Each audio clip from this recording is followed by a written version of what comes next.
తెలంగాణ రాష్ట్రంలోని వీఆర్ఓ వ్యవస్థను గత బీఆర్ఎస్ ప్రభుత్వం రద్దు చేసిన విషయానికి విదితమే.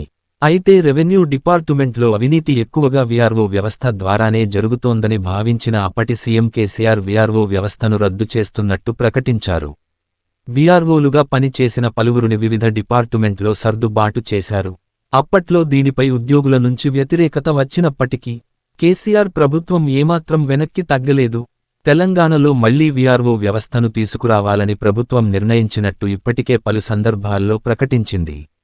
తాజాగా వీఆర్ఓ వ్యవస్థను పునరుద్ధరిస్తామని మంత్రి పొంగులేటి శ్రీనివాస్ రెడ్డి కీలక ప్రకటన చేశారు. సంక్రాంతిలోపు వీఆర్ఓ వ్యవస్థను మళ్లీ తీసుకొస్తామని చెప్పుకొచ్చారు. గతంలో టీఎస్పీఎస్సీ ద్వారా ఎంపికై వీఆర్ఓలకు నేరుగా బాధ్యతలు అప్పగించి మిగతా వారికి ప్రత్యేక రిక్రూట్మెంట్ ద్వారా పరీక్షలు నిర్వహించి విధుల్లోకి తీసుకోనున్నట్టు సమాచారం. రాష్ట్రంలో ప్రస్తుతం 3,000 మంది వీఆర్ఓలు ఉండగా దాదాపు 8,000 మందిని రాత పరీక్ష ద్వారా నియమిస్తారని సమాచారం.